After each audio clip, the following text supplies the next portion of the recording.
Deus, Pai querido, é um privilégio tão grande a gente estar aqui esta manhã. Tu nos tens dado vida, saúde, disposição. A gente se reúne como teu corpo e é um momento de confraternização, é um momento de termos contato uns com os outros, é momento de louvarmos, mas é também momento de ouvirmos a tua voz. E a gente agradece a ti a vida do Rogério, que vai falar conosco daquilo que tu tens falado ao coração dele. Nós te pedimos que neste momento tu uses a vida do Rogério, uses aquilo que ele for falar, para que traga edificação a cada um de nós. Tu conheces as nossas necessidades, tu conheces as dificuldades e necessidades que nós teremos amanhã, depois de amanhã, nos próximos dias, no futuro. Usa, Pai, o Rogério para falar para a gente naquilo que a gente está precisando agora, mas também naquilo que a gente vai precisar amanhã e depois de amanhã. Tu nos conheces, tu conheces o Rogério. Usa-o, abençoa-o para que ele possa ser bênção nas nossas vidas. Em nome de Jesus. Amém.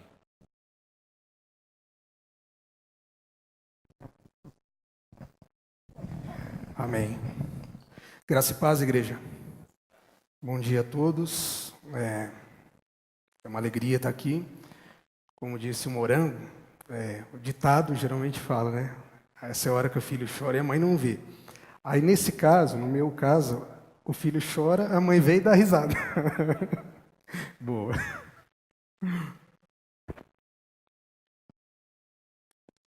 Eu queria compartilhar com os irmãos algumas reflexões, a começar pela palavra que se encontra no livro de Josué. Josué 3:5.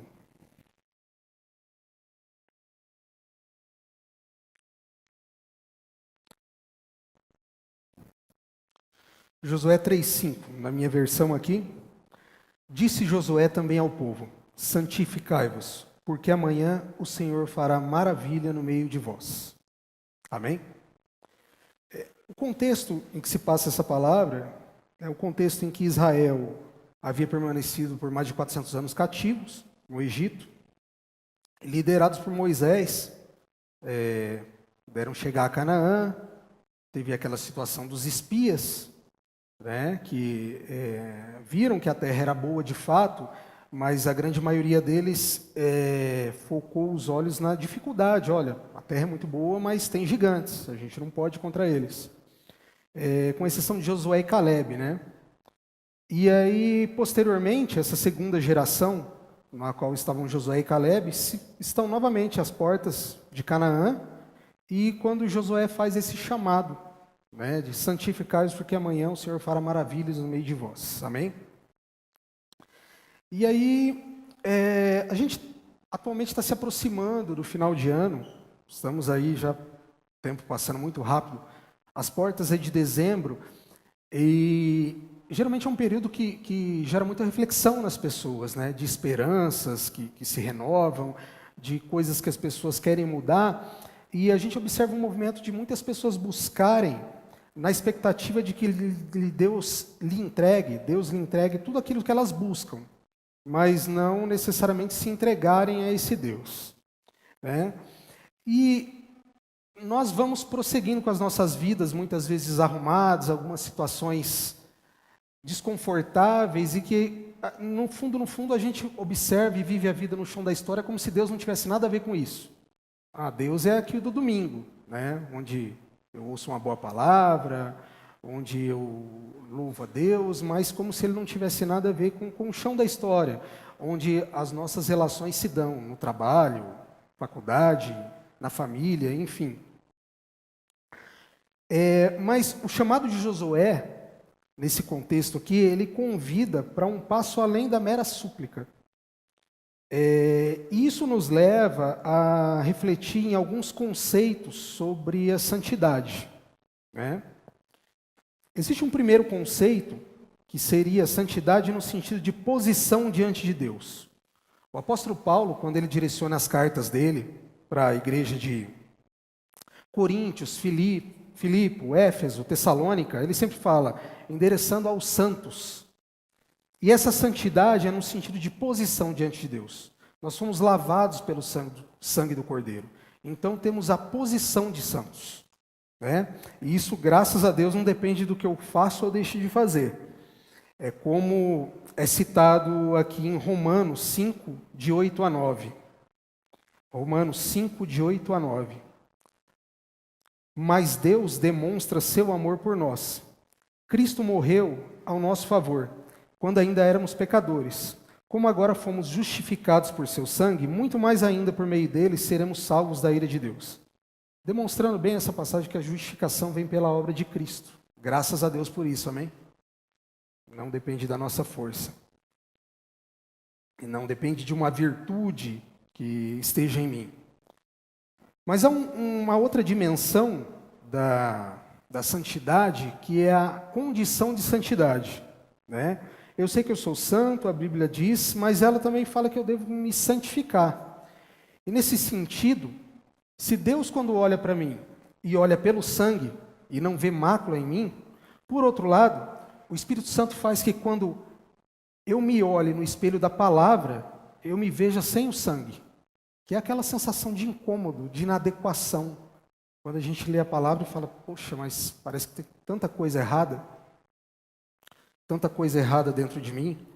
E eu queria fazer uma pausa nesse sentido, para frisar nessa questão da palavra de Deus como um espelho, e da própria Bíblia sendo um livro que narra com muita riqueza de detalhes a dimensão humana, os sentimentos humanos, as emoções humanas.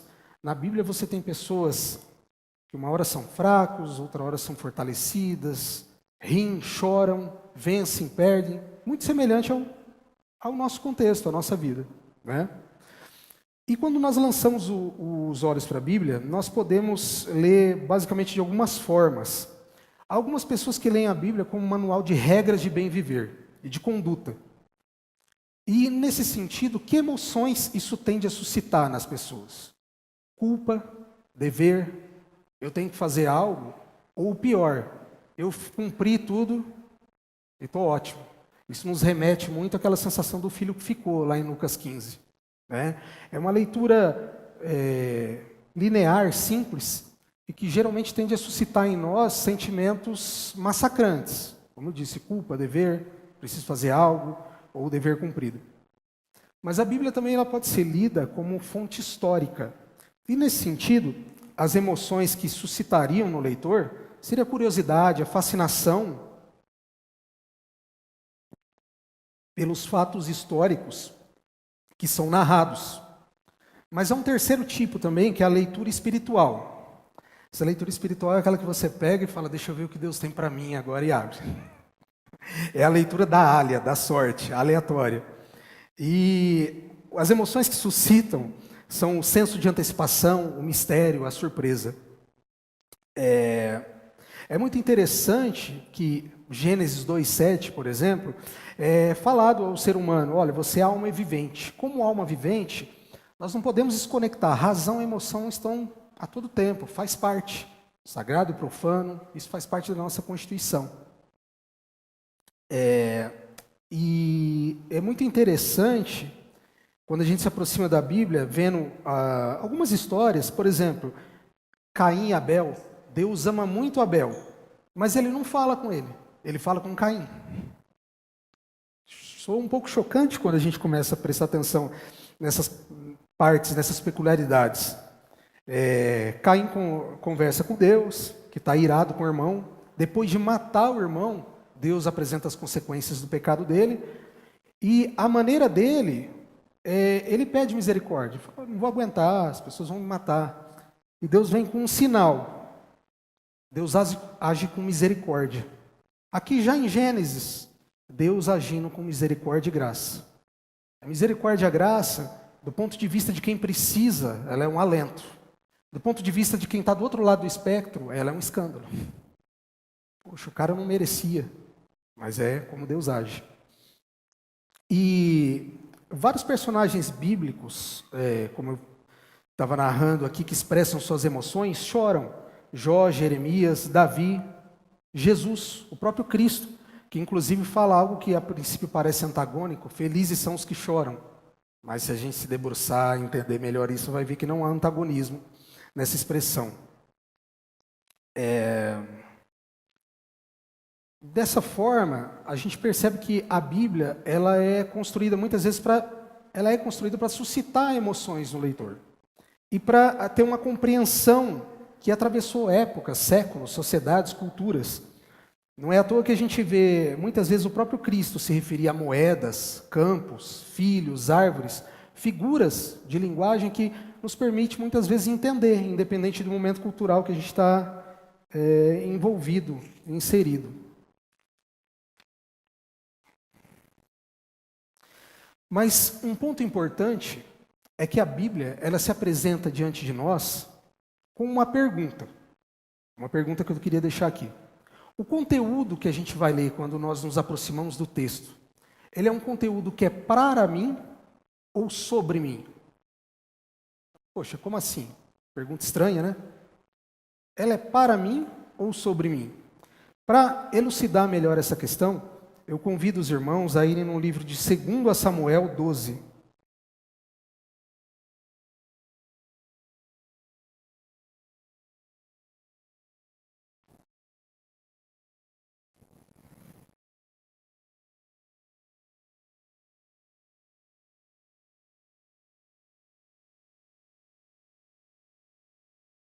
Segundo Samuel 12. E qual é o contexto aqui?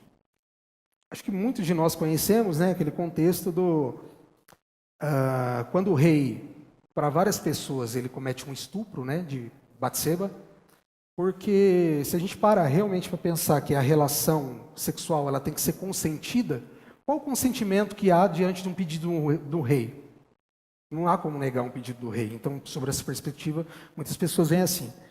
Davi assassina Urias, né? E o profeta Natã se apresenta na corte de Davi. E é interessante nós observarmos que Davi já era uma figura que, a essa altura, conhecida por ter comunhão com Deus, pelos seus salmos, pelos seus poemas. Ele já tinha todo esse histórico. Mas o fato interessante é que o profeta Natã propõe uma historinha para ele. E a princípio, Davi pode ter pensado, poxa, ele está contando isso para mim. Ele deve ter colocado a mão no queixo, deixa eu apreciar a obra literária que ele está se apresentando diante de mim. Como quem fornece uma crítica literária.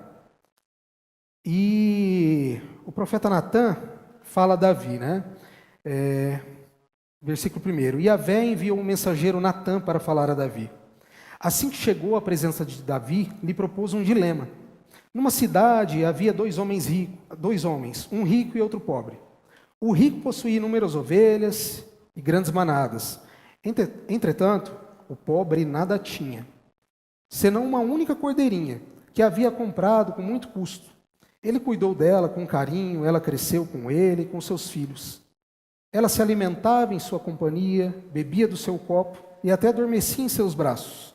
E ele considerava como carne de sua carne. Certo dia, um forasteiro chegou à residência do homem rico, mas este não quis lançar mão de suas próprias ovelhas, ou de seus muitos bois, a fim de oferecer uma refeição. Em vez disso, tomou a cordeira que pertencia ao pobre e serviu ao visitante. Naquele mesmo instante, Davi se encheu de ira. Olha a emoção suscitada. Ira.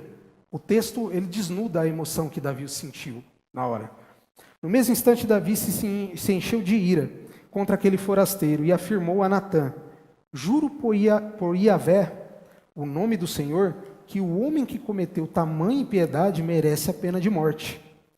Antes, porém, deverá pagar 4 vezes o preço da cordeira, porquanto agiu sem misericórdia. Percebe que o sentimento de ira e o sentimento de justiça própria afloram no peito de Davi, nesse momento. Foi então, no versículo 7, que Natã revelou a Davi: esse homem és tu. E assim dizia Yahvé, Deus de Israel: eu te ungi rei de Israel, eu te salvei das mãos de Saul, eu te dei palácio e as mulheres do teu senhor, eu te dei a casa de Israel e de Judá, e se isso não fosse suficiente, eu haveria lhe acrescentado mais. E ele prossegue, inclusive, trazendo as consequências do ato de Davi. Mas uma coisa muito interessante que tem a ver com a pergunta que é feita.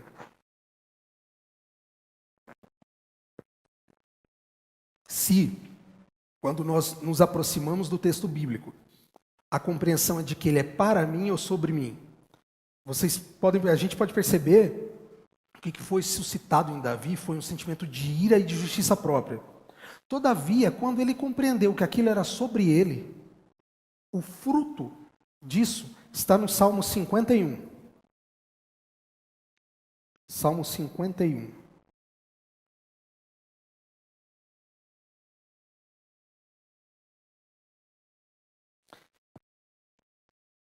O Salmo ele narra a contrição e confissão de Davi. E abre: ao regente do coro, Salmo de Davi. Quando o profeta Natã o confrontou depois de haver ele cometido adultério com Batseba. E ele diz: tem piedade de mim, ó Deus, segundo a tua misericórdia, conforme a tua clemência, apaga as minhas transgressões. Lava-me de toda a culpa e purifica-me do meu pecado, pois no meu íntimo reconheço as minhas transgressões e trago sempre presente o horror do meu pecado. Pequei contra ti e contra ti somente, e pratiquei um mal que tanto reprovas. Portanto, justa é a tua sentença, e incontestável ao julgar-me condenado. Reconheço que sou pecador desde o nascimento, sim, desde que me concebeu minha mãe. Sei que tu queres estabelecer a verdade no meu interior e no meu coração ministras a tua sabedoria. Portanto, purifica-me e ficarei limpo. Lava-me e mais branco do que a neve serei. Faze-me voltar a ouvir o júbilo e a alegria. E os ossos que esmagaste exultarão. Esconde o rosto do meu pecado e apaga todas as minhas iniquidades. Ó Deus meu, cria em mim um coração puro e renova dentro de mim um espírito inabalável. Até aí, até o 10. Percebe que mudou totalmente o espectro e a reação? Quando ele entendia que aquele texto, que aquela história que o profeta Natã narrava para ele, era para ele, ele se colocou num ponto de ira, de justiça própria. Quando ele entendeu que era sobre ele, isso trouxe um sentido de inadequação, um sentido de vergonha e um sentido de clamar a misericórdia de Deus. Tanto que produziu esse belo salmo aqui que a gente tem a oportunidade de ler agora. Isso é muito importante. Muitas vezes a Bíblia, nós nos aproximamos do texto bíblico nessa relação impessoal. Deixa eu ler uma história aqui para mim. Mas não. Quando a gente começa a olhar os personagens bíblicos no chão da história, eles eram como nós, falhos, soberbos, arrogantes, orgulhosos, algumas virtudes, muitos defeitos. E isso foi sendo trabalhado na vida deles, para e passo durante a caminhada da vida, a caminhada do chão da história. Então é muito importante essa reflexão que eu queria deixar nesse ponto, que quando nós nos aproximamos do texto bíblico, a gente não se aproxima, vamos ver o que há para mim. Não, ela está escrevendo sobre você. Quando o pastor Morango aqui narra a questão de José, que era uma questão muito interessante que ele provoca, que ele enseja a provocação, é quando o padeiro e o copeiro, obrigado, chegam até ele e vêm narrar um sonho. O Morango sempre fala que, poxa, qual que é a perspectiva de quem sonhou um dia, foi vendido como escravo e parou na cadeia? Fala, cara, sai com esse negócio de sonho, não tem nada a ver com isso não, isso daí é uma furada. Mas não, prontamente ele se coloca em disponibilidade para Deus usar. Então, é muito importante a gente ter essa compreensão, que o texto, as histórias que são narradas, elas não são para nós, elas são sobre nós. O nosso gênero, as nossas virtudes, os nossos defeitos estão ali narrados no texto. E quando a gente passa por uma leitura sobre esse espectro, as emoções que tendem a ser suscitadas em nós são as emoções mais adequadas, onde nós vemos o valor da graça e da misericórdia. E, nesse sentido, até uma situação pessoal que aconteceu comigo há muitos anos atrás. Na época eu era estudante, né, de Direito e tinha acabado de ingressar no Ministério Público Federal como estagiário do MPF. Mexendo com crimes federais e aquilo, não, tem que ser tudo certinho, um senso de justiça muito alto, Não, aqui, ó, o preso descumpriu aqui, não, vamos mandar ele de volta para o regime, E aí eu comecei a me imbuir daquele espírito justiceiro, se sentindo o próprio Batman, o estagiário lá, se achando o justiceiro. Mas eu me recordo que naquela época, eu comecei a prestar atenção por que a Bíblia falava tanto de justiça. Por que justiça, justiça? E eu comecei a inclinar o meu coração. Falei, pô, Senhor, o que o Senhor está querendo dizer com justiça? Por que essa tua justiça é tão diferente da justiça dos homens? Foi até que ocorreu uma situação comigo em que eu estava levando um pastor, né, até sua casa, estava retornando para minha casa, todo paquitão de carro, tá? Até que uma blitz aparece. Opa, posta o carro, tá? E aí o policial falou, documento do carro e habilitação. Aí eu vou colocar a mão na carteira, cadê os documentos? Aí eu falei para ele, policial, deu ruim, estou sem nada aqui. Ele olhou para mim e falou assim, você está vendo aquele cara lá na frente? É o comandante. Vaza daqui antes que ele venha aqui. E a hora que eu saí, é como se alguém sentasse do lado do meu carro. E aí, Batman? Você estava certo? Você estava errado? O que era para vir sobre você veio? Não, Senhor, não veio. Você é bandido? Não, Senhor, não sou. Então, percebe a diferença da minha justiça e para a tua? A minha justiça é regida por 2 princípios, misericórdia e graça. E a tua é de um justiceiro, de uma pessoa que quer medir todo mundo pela sua métrica, como se você fosse o parâmetro do certo e do errado. O Evangelho ele tem esse poder de fazer isso com a gente. Ele destrói as nossas convicções e isso é maravilhoso. Isso é lindo. E desde ali eu passei a ver essa questão da justiça com outros olhos, né?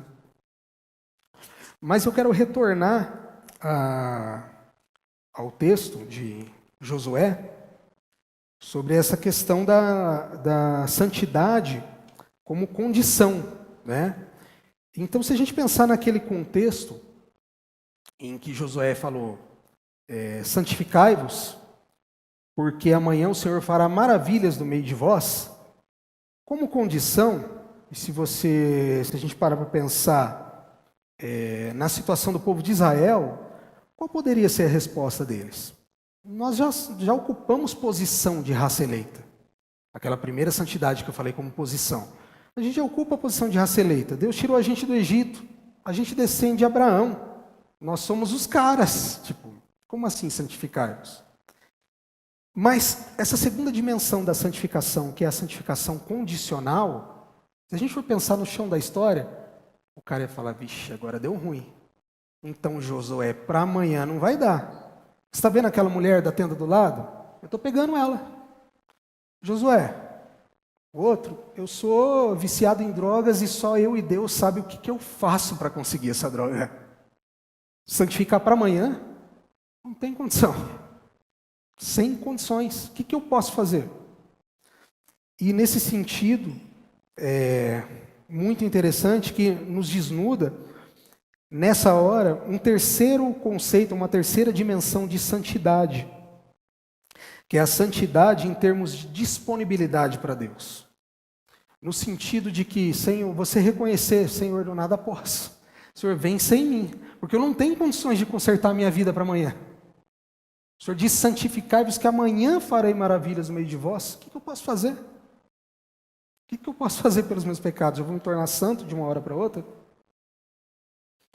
Mas, quando a gente lança os olhos para o texto, a gente vai ver sempre Deus provendo tudo.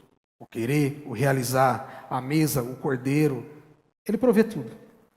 A gente leu Josué 3,5. Logo na sequência, Josué 3,6 fala, e falou Josué aos sacerdotes, dizendo, levantai a arca do pacto e passai adiante do povo. Levantaram, pois, a arca do pacto e foram andando adiante do povo. O que a arca representava nessa época? Alguém sabe me dizer? Exato. Representava a presença de Deus. Transmutando para os nossos dias, nós, para vivermos essa dimensão de santidade, no sentido de disponibilidade para Deus, para sanar essa nossa inadequação e essa nossa impossibilidade de exercermos essa santidade como condição,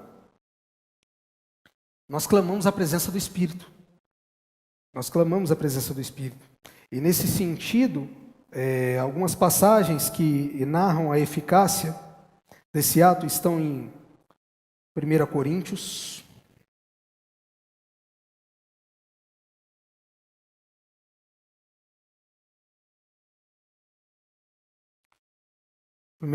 Capítulo 1, versículo 28 ao 31. Onde é falado: Ele escolheu o que do ponto de vista do mundo é insignificante, desprezado e o que nada é, para reduzir a nada o que é, com o objetivo de que nenhuma pessoa se vanglorie perante Ele. Portanto, vós sois dele, em Cristo Jesus, o qual se tornou para nós sabedoria da parte de Deus, justiça, santificação e redenção, a fim de que, como está escrito, aquele que se gloria, glorie-se nisso no Senhor.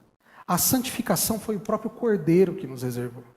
Quando a gente vai lá para o Salmo 40, vê o salmista desesperado: esperei com paciência no Senhor e Ele ouviu o meu clamor e me tirou do charque de lodo. A gente tem que entender que essa operação divina, ela se dá em meio ao pecado.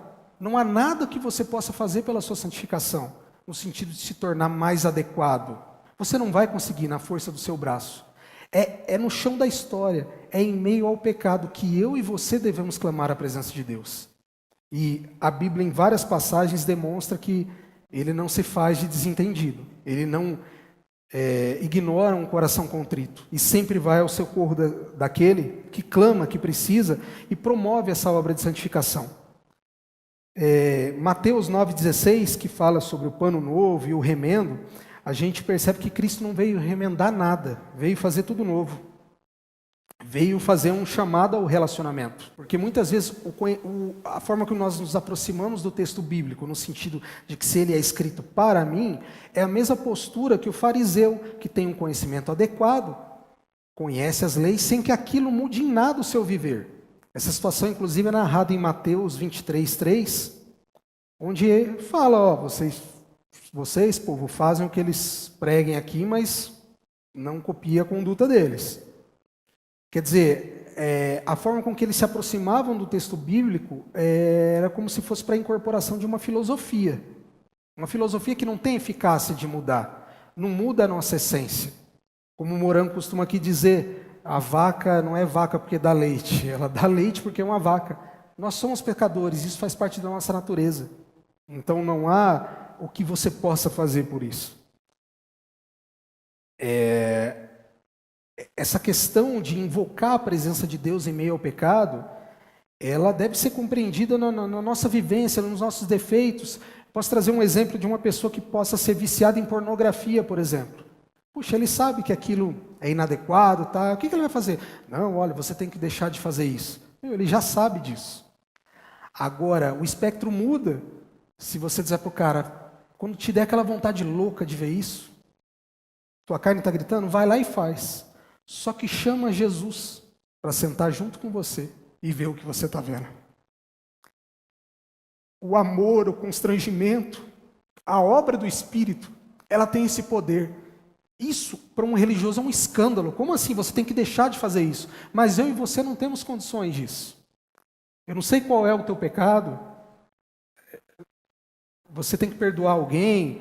Você passou alguém para trás.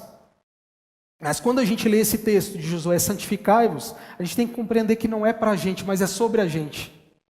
Então, o que eu quero compartilhar aqui com a comunidade, principalmente nesses últimos dias de ano, que a gente tem essa tendência de se voltar para Deus: não, eu preciso ir para a igreja. Eu vou lá para a igreja porque está cheio de gente legal. Eu devo dizer, eu vou frustrar a sua expectativa, porque aqui não tem gente legal, aqui só tem tranqueira, a começar por mim.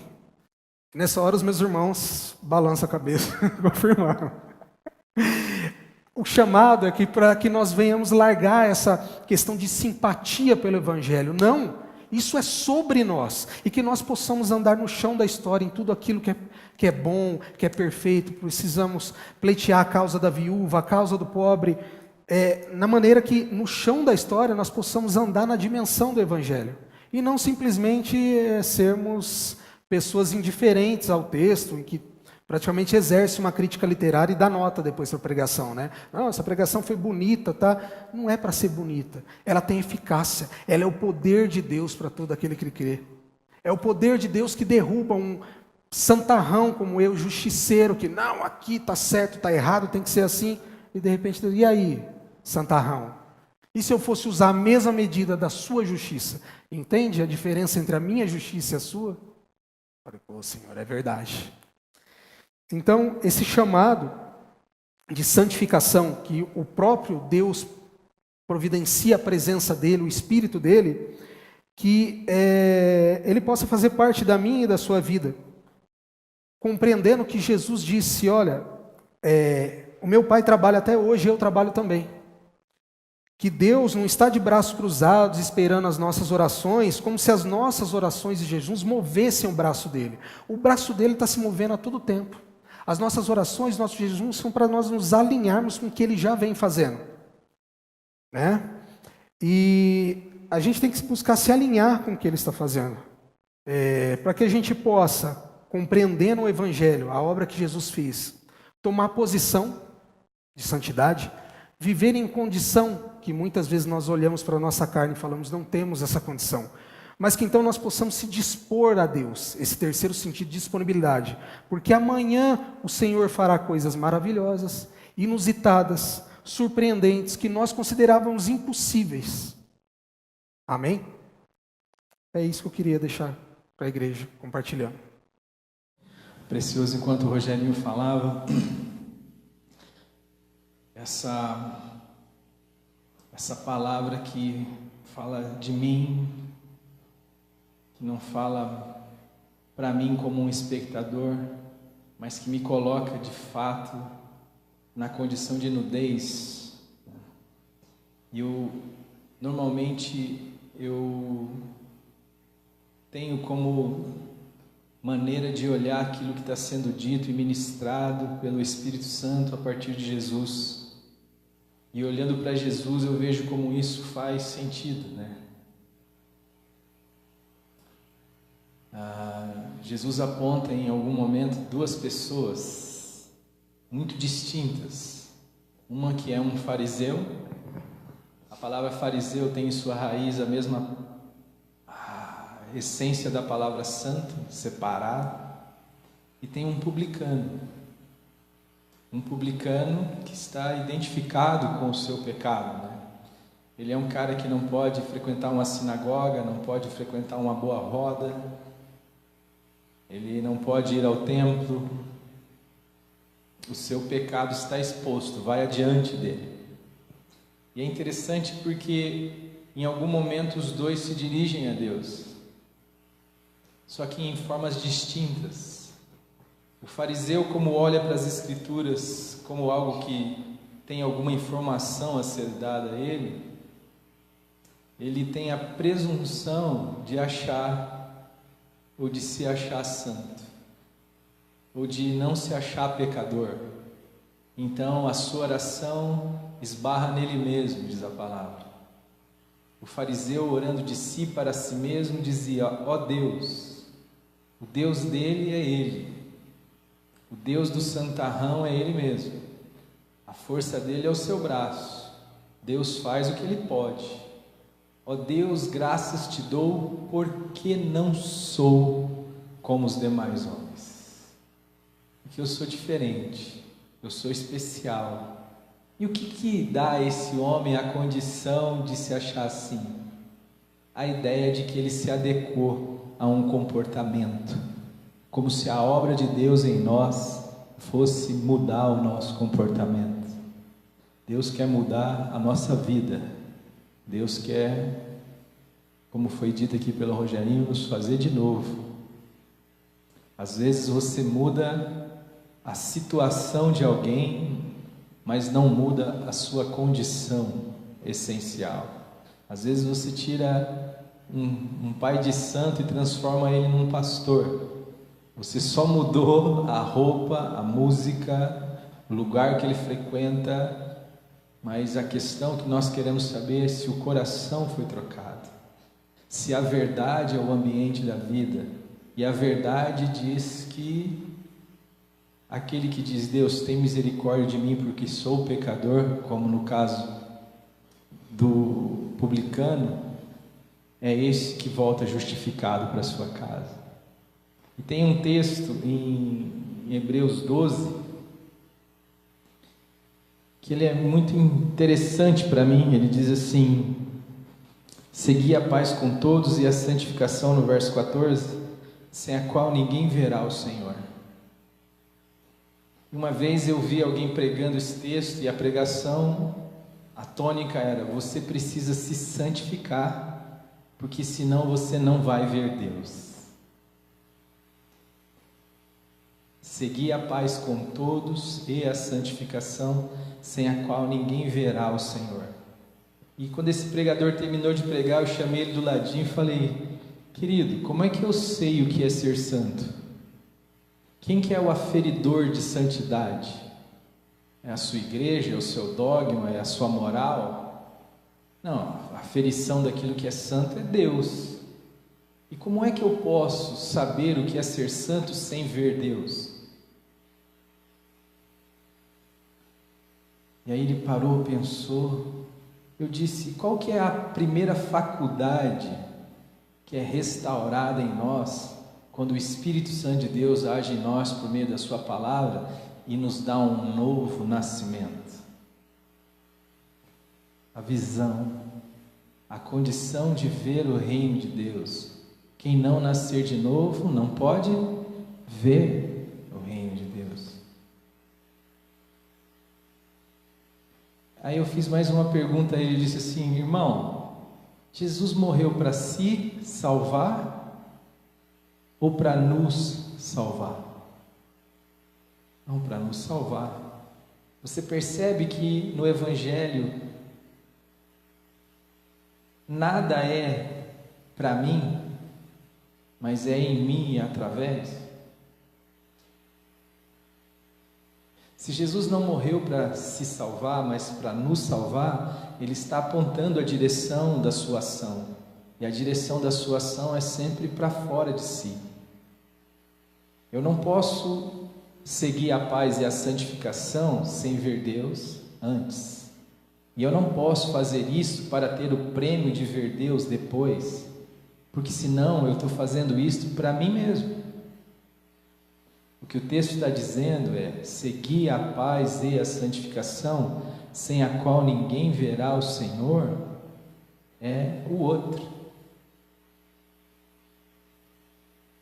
Como é que o seu vizinho vai ver Deus, a não ser através de mim e da sua vida? A Bíblia diz assim: o sujo, suje-se ainda; o limpo, limpe-se ainda. A santificação é uma posição. Andar em direção à comunhão com Deus, como o Rogerinho pregou aqui, é coerente com o fato de quem nós somos em Jesus. Quando eu invoco Deus para andar comigo, que é o que Ele sempre pediu: Abraão, anda na minha presença, eu te farei perfeito. A minha vida vai encontrando sintonia com a obra que Deus já realizou em mim. De forma que ser santo não é uma barganha, não é algo que eu faço para ganhar pontos com Deus. É algo que eu ando na direção daquilo que eu já sou em Deus. Portanto, é caminhar no sentido da fé. Eu olho para mim como Paulo, velho de guerra, querendo ir para a Europa, diz: não vejo bem algum. Se você olhou para você e falou: estou melhor hoje depois de 20 anos de fé cristã, você precisa repensar o processo.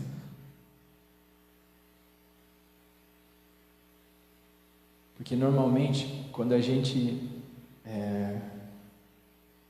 se permite, ou permite esta operação da espada do Espírito, que é a palavra, e ela começa a penetrar a ponto de dividir ossos e ligamentos, medulas, a discernir a intenção do coração, eu começo a falar: Senhor, tem misericórdia de mim. Eu preciso do Senhor, eu preciso da tua vida, eu preciso do milagre. Vida cristã não é repressão da vida velha, não posso. É a expressão da vida de Cristo em nós. Queria agradecer, Rogerinho, pela palavra, foi bênção na minha vida. E aí? E para nós, como comunidade? É um desafio. Eu tenho dito que nossa cidade não precisa de mais uma igreja, ela precisa do Evangelho. Então, a nossa intenção aqui é, de forma simples, continuar pregando o Evangelho gracioso de Jesus Cristo, que acaba com as barganhas, que acaba com esse ambiente lusco-fusco, onde eu posso negar a palavra de Deus e ainda assim sair contente por aí, afinal de contas estou dentro de um padrão. Não, o Evangelho é isso que nos expõe, e porque nos expõe, nos acolhe. O Evangelho é isso que chega, viu? Tinha um cara ali que tinha um monte de ovelhinha ali, mas ele pegou a ovelha do vizinho que só tinha uma. O que a gente faz? Mata. Então, esse cara é você. Hã? Ó Deus, tem misericórdia de mim. Afasta os teus olhos das minhas transgressões, apaga todas as minhas iniquidades. Aí eu vejo que eu sou igualzinho a todo mundo, e que eu preciso da graça, como o Rogerinho falou, e da misericórdia. E se isso não mudar a sua vida, pode ter certeza que o medo do inferno não fará, e nem o prêmio do céu. É só o amor de Cristo que nos constrange mesmo.